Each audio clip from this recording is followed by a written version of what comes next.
Hello， 大家好，欢迎收看最新一期节目，我是小袁。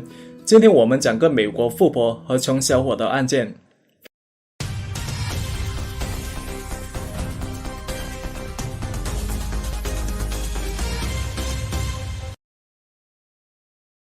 故事发生在美国弗吉尼亚州东南部的城市汉普顿。2001年11月22号，当地52岁的亿万富翁泰德·艾蒙突然在家中被人杀害。根据泰德朋友的说法，当天他本来想找泰德喝酒，可到了泰德别墅后，却发现车库门没关。走进客厅后，自己怎么叫都没人应答。来到2楼后，就发现泰德居然躺在地上一动不动，他的床上呢还有红紫色的血迹。接到报警后，汉普顿警方马上就赶到了现场。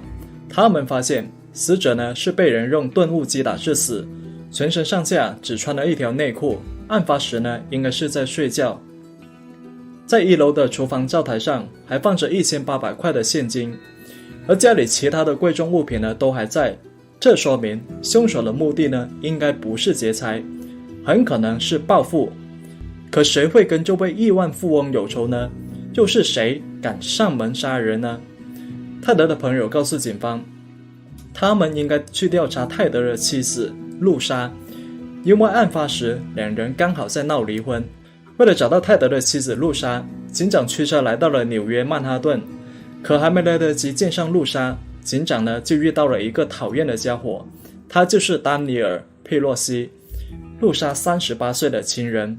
看着丹尼尔拽得上天的模样，警长瞪了他一眼，心里1万只草泥马奔腾而过。年轻人，不要以为自己找了个富婆就很厉害，听哥一句劝，你把握不住的。根据美国第5修正法案，警长是没有办法直接进入露莎房间搜查。那在留下一张名片之后，他就驱车离开了酒店。回到案发现场，警方就仔细搜查了泰德的住所。他们就发现报警装置的功能呢还是处于正常状态，这就说明案发时泰德还没来得及报警就已经惨遭毒手。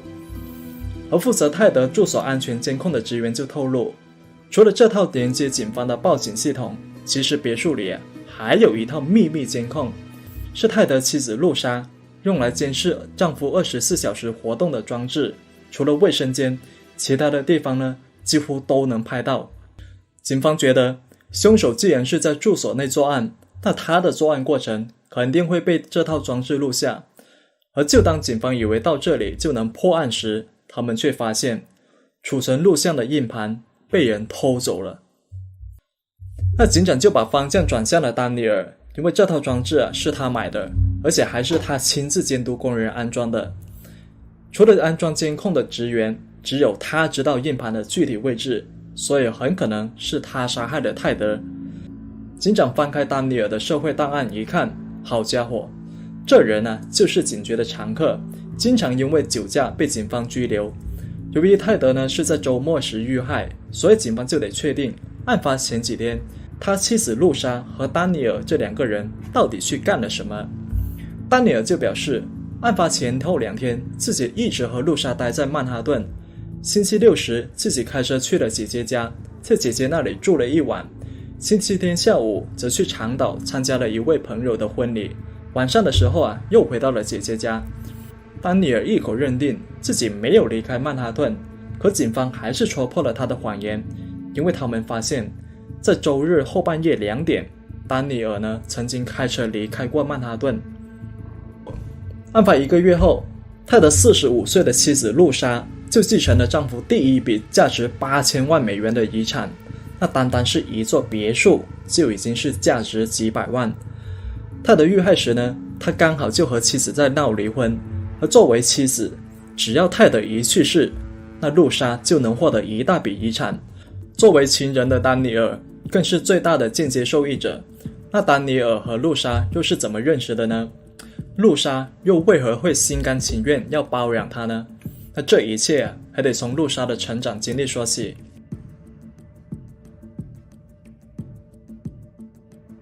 根据资料，露莎出生于美国加州南部，母亲是美国人，父亲呢是一个意大利水手。2个人在酒吧认识后就发生了一夜情，结果一不小心就把露莎带到了这个世界。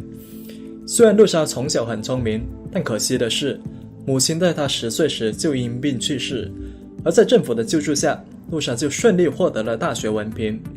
露莎希望自己毕业后呢，可以从事艺术类的工作，不奢求能举着酒杯和名流探讨艺术，也不奢求有梵高这类大师的成就，那只希望能够混口饭吃。他的要求呢，其实也不高，那只希望每年挣个几百万。为了实现自己的艺术梦，露莎就从加州搬到了纽约的曼哈顿。而来到纽约后，他才发现，在人才济济的纽约，在腰缠万贯的名流面前，自己的艺术追求就是个笑话。所以他转行成为了一名房地产中介。因为纽约的豪宅价格非常的昂贵，只要1个月能卖上1套，就能分到很多佣金。一笔交易的收益就相当于是普通白领1年的工资。与此同时，来自纽约中产家庭的泰德也走出了校园，成为了法律界的萌新。可干了几年后，泰德觉得有点厌倦，整天跟客户和法官扯皮，这可不是自己想要的生活。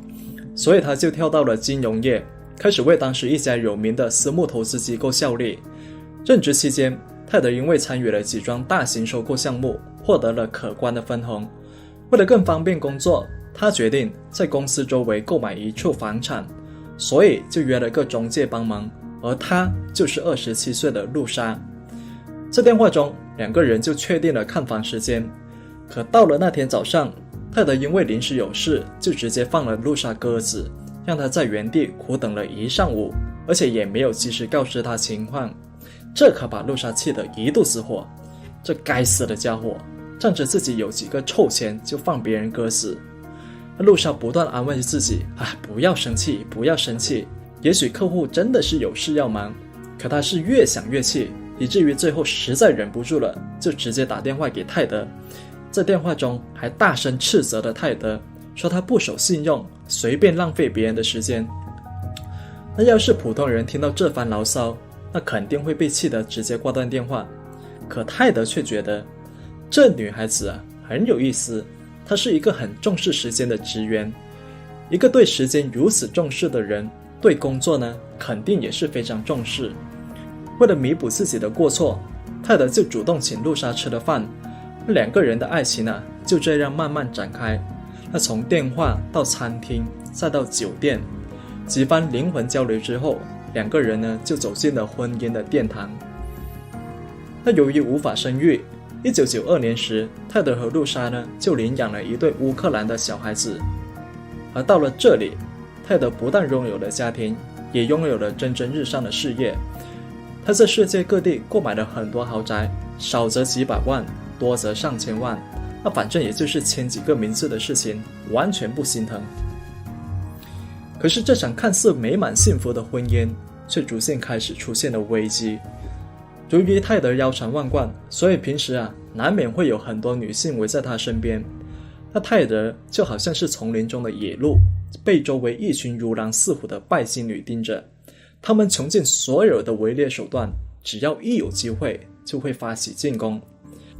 财富的日益增加，给露莎带来的不是生活上的安全感，而是对丈夫能否坚守底线的担忧。她害怕丈夫会像手中的泥沙，还没来得及抓稳就从指尖流走。在露莎的强烈要求下，泰德就同意搬到英国定居。可是由于事业上的需要，泰德必须经常返回美国纽约。那露莎无法确定丈夫是否真的需要出差，但是作为一个妻子，她实在无法容忍这份孤独还有猜疑。所以2000年时，她便带着2个孩子也回到了美国纽约，而且还在市区里买了一套昂贵的公寓。露莎和2个孩子就暂时居住在第5大道的一家豪华酒店。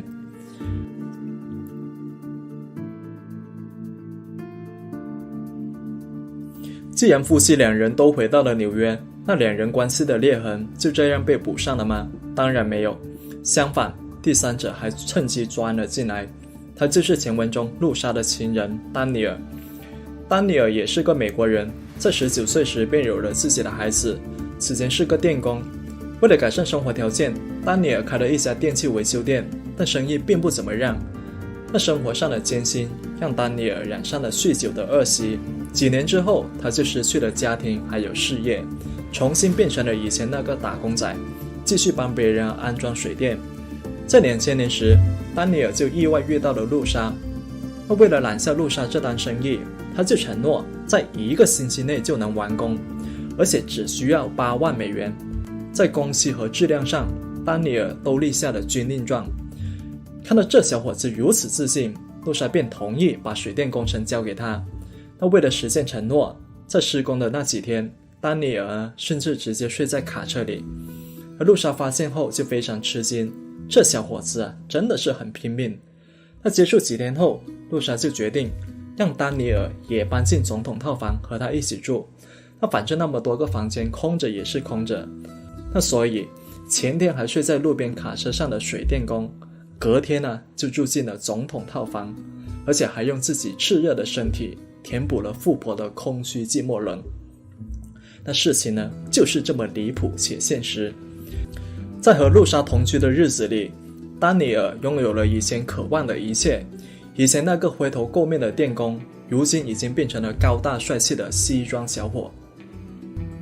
按照原来的协议，泰德会向妻子路莎支付1000万美元的赡养费，可路莎觉得泰德应该拿出更多钱，因为这1000万放到4亿美元家产中，也就只有1/40。为了防止丈夫偷偷转移财产，路莎就决定24小时监控丈夫。在男友丹尼尔的帮助下，路莎在案发别墅偷偷装了一套秘密摄像头，那只要一打开笔记本电脑，就可以随时随地监视丈夫。可另外一边，泰德还是发现了异常，因为妻子的花销是越来越离谱。那在吵了将近1年后的2001年10月，路莎和丈夫泰德的离婚协议终于进入了尾声。泰德同意支付2500万美元的抚养费，但是如果妻子和他人同居或者结婚，那这笔抚养费将会被缩减。如果不出意外，两个人即将开始各自的新生活。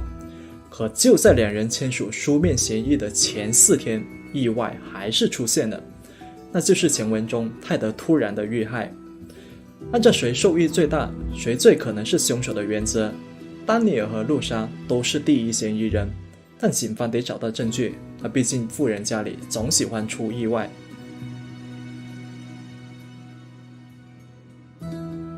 在泰德遇害后，路莎直接得到了8000万美元，至于另外3亿多美元，也就是几份文件和程序上的问题。而几乎在同一时间，丹尼尔火速和前妻办理了离婚手续，然后隔天就与路莎领了证，并且一起搬进了在英国的豪宅。对于丹尼尔的选择，周围人可以说是一点都不意外。那唯独意外的是，怎么就偏偏被这小子遇到了富婆？那同是男人不同命。而更让警方气愤的是，丹尼尔和路莎为周围人请了很多律师，导致他们调查时频频受挫。警方发现，在案发2天前，泰德回到了案发豪宅，当晚独自在外用餐。到了晚上10点左右，他开车到当地的一个海滩散步。在海滩上，泰德就致电了他的朋友，说这个海滩好像有很多同性恋盯着自己。那随后他便匆匆回到了豪宅。他不料隔天就被朋友发现暴毙在别墅里。案发4个多月后的2003年2月，刚和路莎在英国度完蜜月没多久之后，丹尼尔就因为酒驾被美国警方起诉，他也被迫从英国回到了纽约，最后还被判处4个月的监禁。而丹尼尔的这个操作给美国警方送来了神助攻，那如此一来，警方就不用和英国外交部打交道了。由于丹尼尔在短时间内无法返回英国，所以路莎就带着孩子也回到了美国，并且在丹尼尔的老家长岛买了一套房子。可仅仅在回国4个月后，路莎就被诊断出患有乳腺癌。按理说，凭借路莎的财力，聘请顶尖的医生为自己治病，完全就不是难事。可路莎居然直接拒绝了化疗，只因为不想让丹尼尔看到自己丑陋的样子。那周围人看了不知道该说他重情还是该说他傻，为了不掉头发，居然选择少活几年。警方多次找到露莎，希望能从她口中获得关键的线索。为此，警方还给了她作证豁免权。毕竟俗话说得好，人之将死，其言也善。可不料呢，却被露莎直接拒绝。在丹尼尔入狱期间，露莎对他的态度呢，也发生了明显的改变。他对丹尼尔大手笔花钱的习惯呢，可以说是越来越不满，所以就偷偷改变了自己的遗嘱，让丹尼尔的遗产份额减少了2600万，这也是丹尼尔从他身上花掉的钱。与此同时，露莎留下了200万美元作为丹尼尔的律师费，然后便带着孩子离开了丹尼尔的老家，重新住进了前夫泰德在汉普顿的别墅，那也就是案发的那座房子。那在生命的最后一刻，露莎呢，还是把爱还给了泰德，一个她曾经深爱过的男人。由于病情持续恶化，2003年8月，也就是案发将近2年后，47岁的露莎不幸去世。在去世前，她把孩子和豪宅都交给了自己的保姆，让保姆全权照顾2个孩子。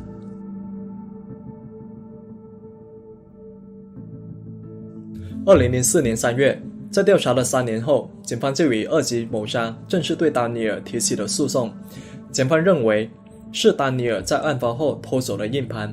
一位安装秘密监控系统的负责人表示，当时是丹尼尔叫自己安装的，整个安装过程呢，丹尼尔就在旁边看着。可辩护律师却说，这套系统是露莎要求安装的，露莎也知道硬盘的位置。那说白了，就是把罪行全部推给露莎，让检方死无对证。接着，丹尼尔的前女友也出庭了作证，他说丹尼尔曾向他坦白，说自己杀了个人。可辩方律师却说，丹尼尔前女友是在报复丹尼尔，只因为丹尼尔抛弃了他。从庭审一开始，每次检方请出证人，丹尼尔的辩护律师就会用各种理由辩驳。结论口水战下来之后，丹尼尔的父亲就走上了证人席。那看到父亲居然帮别人对付自己，丹尼尔的情绪呢变得非常的激动。他当着众人的面把父亲骂得狗血淋头，老子认你做儿子真的是瞎了我的狗眼。看着自己的客户如此激动，丹尼尔的辩护律师可以说是一脸无奈。我费尽心思帮你在陪审团面前树立的美好形象，全被你这几句脏话给搞没了。丹尼尔的父亲表示，在案发4日，儿子打电话给自己，问了自己一个很奇怪的问题。儿子问，到底怎么样才能彻底摆脱一样东西？听到这话后，自己沉默了几秒，然后回答说，这是一件非常困难的事情，你可以把它放到海里，但它可能会被渔夫捞起来，你也可以把它埋到土里，但也可能会被维修的工人挖出来。那总之，要彻底摆脱一样东西是一件很困难的事情，尤其是 DNA 之类的痕迹。丹尼尔的父亲本想追问儿子究竟发生了什么事，但话刚到喉咙又被咽了回去，因为他觉得儿子已经是个成年人了，不管做了什么事都得为自己的行为负责。而检方认为，丹尼尔口中所说的想摆脱的东西，很可能就是泰德家中那个监控硬盘。根据尸检报告，泰德是在半夜1点半到早上7点半之间遇害，而这个时间，丹尼尔刚好就在他姐姐住所，而他姐姐的住所距离案发地呢，只有60多公里。丹尼尔的姐姐承认，当晚弟弟呢曾用笔记本电脑查看了监控系统，然后便外出和朋友喝酒。但检方表示，丹尼尔根本就不是外出喝酒，而是提前用电脑查看泰勒是否独自一人在家，然后驱车到他家中杀害了他。作案工具呢，很可能就是那把电击枪。丹尼尔先用电击枪电晕了泰德，然后用钝物残忍地击打他。离开别墅之前呢，还带走了监控硬盘。而作案时间呢，完全符合硬盘的离线时间。从姐姐、父亲到狱友，纽约警方足足找了40多个证人，所有人的证词都指向丹尼尔是凶手。那面对这么多份证词，辩护律师表示，泰德呢就是个同性恋，此前经常和男模一起玩耍。案发当晚，他去了一个很多同性恋都喜欢去的海滩，而在那里，他开始被人跟踪，然后在家中被人杀害。为了让陪审团相信自己，丹尼尔的辩护律师呢，还专门找了个男模，说自己和泰德在海滩的树丛中发生过关系。那不过这份证词很快就受到了质疑。那看着胜算越来越大的险方，而第二次作证时呢，丹尼尔就换了另外一种说法，他把罪行全部推给了已经去世的露莎。那经过3天的商议之后，陪审团就做出了最终裁决，41岁的丹尼尔2级谋杀罪名成立，被判处25年监禁。富翁惨遭毒手，原配因病去世，情人被判入狱，2个孤儿再次失去父母。整件事情呢，就是一场闹剧。有钱人的任性我们无法体会，但俗话说得好，一时任性一时爽，爽完直接火葬场。我是小袁，我们下期再见。